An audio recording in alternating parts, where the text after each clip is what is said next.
மோடி எடுத்த ஒரு முடிவால 37 இந்திய கப்பல்கள் இந்த ஹர்மூஸ் ஸ்ட்ரீட்ல மாட்டி தவிச்சுக்கிட்டு இருக்கு. கிட்டத்தட்ட 1000க்கும் மேலான இந்திய செயலர்ஸ் இந்த கப்பல்ல மாட்டி தவிச்சுக்கிட்டு இருக்காங்க. இதுக்கு காரணம் என்னன்னா மோடி எடுத்த ஒரு முடிவு. அதை பத்தி பார்ப்போம். அதுக்கப்புறம் ஜிசிசி கண்ட்ரிஸ் இருக்கு பாருங்க. இந்த ஜிசிசி கண்ட்ரியில இருக்கிற எல்லா 10th சிபிஎஸ்இ போர்டு எக்ஸாம் எழுத போற மாணவர்களுக்கும், அதாவது ஸ்டூடெண்ட்ஸுக்கும் இந்த வருஷம் 10th எக்ஸாம் கிடையாது. அப்புறம் மூணாவதா ஜோஹன்னஸ்பர்க்ல இருந்து யுஏஇ வழியா பெங்களூருக்கு வந்த கர்நாடகாவுடைய ஒரு எம்எல்சி, இந்த எம்எல்சி போஜ்கவுடா வந்த அந்த ஃப்ளைட் துபாயில் ஹால்ட் ஆன போது இந்தியாவுடைய எம்பசியை சேர்ந்த யாருமே இவங்களை கண்டுக்கவே இல்லை. அந்த மாதிரி ஒரு சுச்சுவேஷன்ல, இந்த மாதிரி ஒரு வார் சுச்சுவேஷன்ல அங்கே ஒரு ஜோஹன்னஸ்பர்க்ல இருந்து வந்த ஒரு ஃப்ளைட்ல இருக்கிற மக்கள்லாம் அந்த ஏர்போர்ட்டுக்குள்ள, துபாய் ஏர்போர்ட்டுக்குள்ள மாட்டிக்கிட்டு இருக்கும்போது எம்பசி அவங்கள கண்டுக்கவே இல்லை அப்படின்ற ஒரு விஷயத்த சொல்லியிருக்காரு. அதை பற்றியும் இந்த வீடியோவில் பார்ப்போம். இந்த 3 நியூஸை பற்றியும் பார்க்கலாம். அதுக்கு முன்னாடி அனஸ்டூடெண்ட் சேனலை சப்ஸ்கிரைப் பண்ணி வச்சுக்கோங்க. வீடியோ முழுவதும் பாருங்க. கடைசியில் உங்கள் கருத்தையும் கமெண்ட்ல சொல்லுங்க. இஸ்ரேல், யுஎஸ், ஈரான் இவங்க நடத்திக்கிட்டு இருக்கிற இந்த யுத்தம் காரணமாக ஹர்மூஸ் ஸ்ட்ரீட், அதாவது அந்த ஒமானுக்கும் ஈரானுக்கும் நடுவில் போய்கிட்டு இருக்கிற அந்த நீர் அணை, அதை அடைச்சிட்டாங்க இல்லையா? அது வழியாக இப்போ போகிற எல்லா கப்பலும் அங்கே தான் மாட்டிக்கிட்டு இருக்கு. அங்கே மாட்டிக்கிட்டு இருக்கிற ஆயிரக்கணக்கான கப்பலில் சைனாவுடைய கப்பலும் ரஷ்யாவுடைய கப்பலையும் மட்டும் போகிறதுக்கு அனுமதிச்சிருக்கிறாங்க ஈரான். அந்த சைனா கொடி இல்லைன்னா ரஷ்யா கொடி இருக்கிற கப்பலையெல்லாம் போகலாம் அப்படின்னு சொல்லியிருக்கிறாங்க. அவங்களுக்கு மட்டும் அனுமதி கொடுத்துருக்குறாங்க. ஆனால் இந்தியாவுடைய கப்பலுக்கு அனுமதி கிடைக்கல இது வரைக்கும். அது கிடைக்குமா அப்படின்றது இன்னும் கொஞ்ச நாள் கழிச்சா தான் தெரியும். ஏன்னா இந்த வார் நடக்கிறதுக்கு 2 நாள் முன்னாடி தான் நம்ம ஜி இஸ்ரேல் போனார். அங்கே போயிட்டு ஃபாதர்லேண்ட், மதர்லேண்ட், அதாவது இஸ்ரேல் தந்தை நாடு, இந்தியா தாய் நாடு, உங்களுக்கு எந்த மாதிரியான உதவி வேணாலும் நாங்கள் செய்வோம் அப்படின்லாம் சொல்லிட்டு தான் வந்தார். அவர் இஸ்ரேலிருந்து திரும்பி அடுத்த நாள் தான் இந்த போர் ஆரம்பிச்சது. நரேந்திர மோடி அவர்கள் இஸ்ரேல்லேருந்து இந்தியாவில் காலை வைக்கிறாரு. அதுக்கு அடுத்த நாள் இஸ்ரேல் நேராக ஈரான் அடிக்குது. அப்படி தான் இந்த வார் ஸ்டார்ட் ஆகுது. அதுக்கப்புறம் ஈரானும் திருப்பி அடிக்கிறாங்க. இஸ்ரேலுடன் சேர்ந்து அமெரிக்காவும் ஈரானை இந்த யுத்தத்தில் தாக்க ஆரம்பிக்குது. இப்போ சுச்சுவேஷன் எல்லாருக்குமே தெரியும். அப்படி இருக்கும்போது தான் ஈரான் அவங்க ஈரானுக்கும் ஒமானுக்கும் நடுவில் இருக்கிற அந்த ஹர்மூஸ் ஸ்ட்ரீட்டை அடைக்கிறாங்க. அது வழியாக போகிற கப்பல்லாம் இனிமேல் போக முடியாது அப்படின்ற ஒரு நிலை வருது. அப்படி இருக்கும் ஒரு நிலையில தான் இப்போ சைனாவுடைய கப்பலையும் ரஷ்யாவுடைய கப்பலையும் அனுமதிச்சிட்டாங்க. ஆனால் இந்தியாவுடைய கப்பல் அனுமதிக்கலை. அப்படி அனுமதிக்கிறதுக்கான வாய்ப்பும் கம்மி. ஏன்னா நம்ம ஜி இஸ்ரேலை சப்போர்ட் பண்ணியிருக்கிறார் இந்த யுத்தம் தொடங்குறதுக்கு முன்னாடி.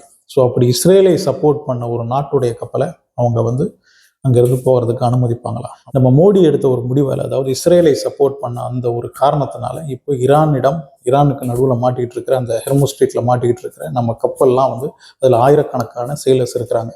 37 கப்பல், இந்தியாவுடைய கப்பல் அங்கே மாட்டிக்கிட்டு இருக்கு. அவங்கெல்லாம் இப்போ அந்த இடத்துல தவிச்சுக்கிட்டு இருக்காங்க. அந்த கப்பலில் என்ன பண்ணுறது அப்படின்னு தெரியாமல் தவிச்சுக்கிட்டு இருக்காங்க. இதுக்கான எந்த ஒரு ஆக்ஷனும் இந்தியாவும் இதுவரை எடுத்த மாதிரி தெரியல. ஏன்னா நம்ம ஜி இந்த யுத்தத்தை பற்றி அதிகமாக இன்னும் பேசவே ஆரம்பிக்கல. 2047 வரைக்கும் இந்தியாவுக்கு தேவையான எல்லா பிளானையும் நாங்கள் போட்டு வச்சுருக்கோம். அதாவது 2047 இன்னும் 20-21 வருஷத்துக்கான பிளானை எல்லாம் நாங்கள் இப்போவே போட்டு வச்சுட்டோம் அப்படின்னு சொல்கிற நரேந்திர மோடியோடைய அரசு இந்த மாதிரி ஒரு யுத்தத்துக்கு நம்ம இஸ்ரேலை சப்போர்ட் பண்ணால், இல்லைன்னா இத்தனைக்கும் ஈரான் இந்தியாவுடைய ஒரு நட்பு நாடாக தான் இருந்தது. பெரிய ஒரு நட்பு இல்லை அப்படின்னா கூட இந்தியாவுக்கும் ஈரானுக்கும் பெரிய பிரச்சனையெல்லாம் இருந்ததில்லை. அப்படி இருக்கிற நேரத்தில் இஸ்ரேலை ரொம்ப தூக்கி வச்சு பேசினா, அதுவும் ஈரானுக்கு ஆகாத ஒரு நாடை நம்ம சுற்றி எல்லா நாடுகளுடனும் நட்போடு இருக்கணும், அப்படி இல்லை அப்படின்றதுனால தான் இந்தியாவுக்கு சில பிரச்சனையெல்லாம் வருது அப்படின்னு ராகுல் காந்தி கூட சொல்லியிருந்தார். நம்ம எல்லா நாடுடனும் அதிகமாக நட்போடன் இல்லை.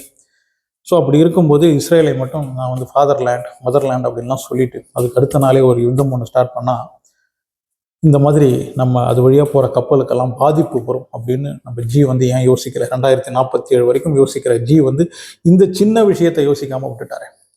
இப்போ அதனால் பாருங்கள், நம்ம கப்பல் அங்கே மாட்டிக்கிட்டு இருக்கு. அதன் மூலமாக வர அந்த எண்ணெய், இந்தியாவுக்கு வர வேண்டிய பல கூட்ஸும் அது வழியாக தான் வரணும். அங்கே பல கப்பலும் மாட்டிக்கிட்டு இருக்கு. அதில் நம்ம இந்தியாவின் 37 கப்பலும் மாட்டிக்கிட்டு இருக்கு. அதுக்கெல்லாம் காரணம், ஒரு வேளை இந்தியா இஸ்ரேலை நம்ம ஜி சப்போர்ட் பண்ணாமல் இருந்திருந்தாருன்னா ரஷ்யாவுடைய கப்பல், சைனாவுடைய கப்பல் அனுமதித்த மாதிரியே நம்ம கப்பலும் போக அனுமதிச்சிருப்பாங்க. ஆனால் நம்ம ஜி ஏதோ ஒரு காரணத்துக்காக இஸ்ரேலை கண்மூடித்தனமாக சப்போர்ட் பண்ணி, இஸ்ரேலை எல்லாம் ஃபாதர் நேஷன் அப்படின்லாம் சொல்கிறதுக்கு என்ன காரணம் இருக்குன்னே தெரியல. இந்தியாவுடைய பலரும், இந்தியாவை சேர்ந்த பலரும் அமெரிக்காவில் வேலை செய்கிறாங்க, இல்லைன்னா யூஏஇயில் வேலை செய்கிறாங்க, அப்படி இல்லைன்னா சவுதியில் வேலை செய்கிறாங்க. இந்த நாடெல்லாம் வந்து ஃபாதர் நேஷன் கிடையாது. ஆனால் இஸ்ரேல் தான் இந்தியாவுடைய ஃபாதர் நேஷன். அது எதனால் அப்படி சொல்ல வேண்டிய காரணம் ஏன்?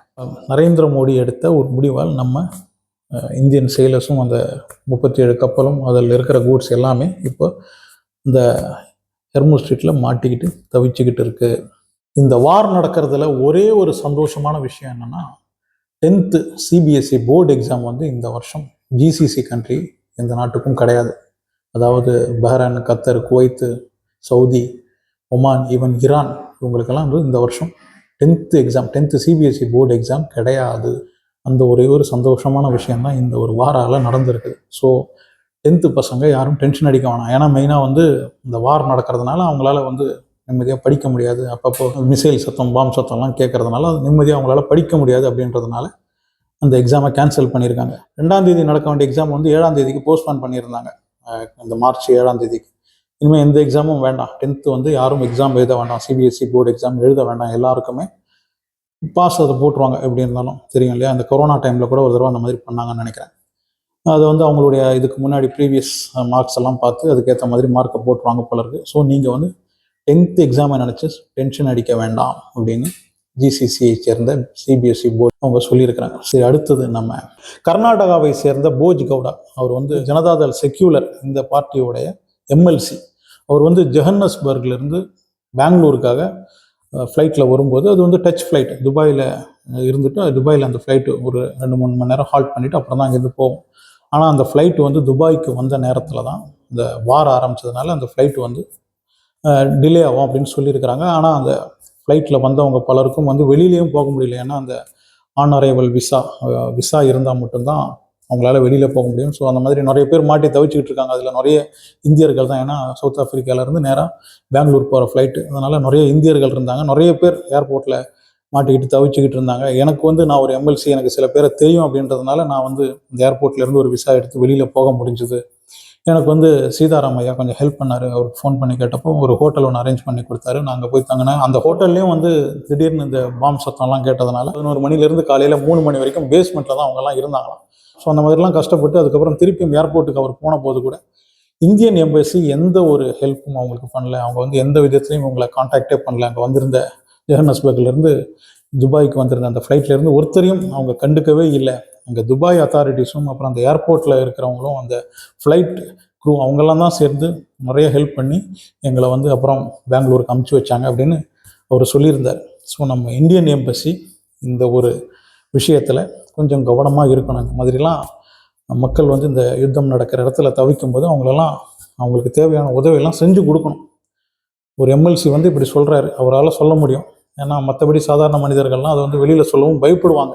ஏன்னா நம்ம நாட்டில் தான் எதோ சொன்னாலும் நிம்மதியாக இருக்க முடியாது இல்லையா. அதனால் வந்து நிறைய பேர் வெளியில் சொல்ல மாட்டாங்க. பெங்களூர் போன அந்த ஃப்ளைட்டில் PV சிந்து கூட இருந்தாங்க. அவங்களும் துபாய் ஏர்போர்ட் அத்தாரிட்டிக்கும் அப்புறம் அந்த ஃப்ளைட்டை சேர்ந்த அந்த குரூவுக்கும் தான் நன்றி சொல்லியிருக்காங்க. எம்பசிக்கெல்லாம் நன்றி சொல்ல அங்கே துபாயில் இருக்கிற இந்தியன் எம்பசியை சேர்ந்தவங்க இவங்களெல்லாம் கண்டுக்கலை அப்படின்றதுனால அவங்களும் அந்த நன்றியை சொல்ல. இப்போ டெல்லிக்கு வந்து சேர்ந்தவங்களும் இதை தான் சொல்கிறாங்க.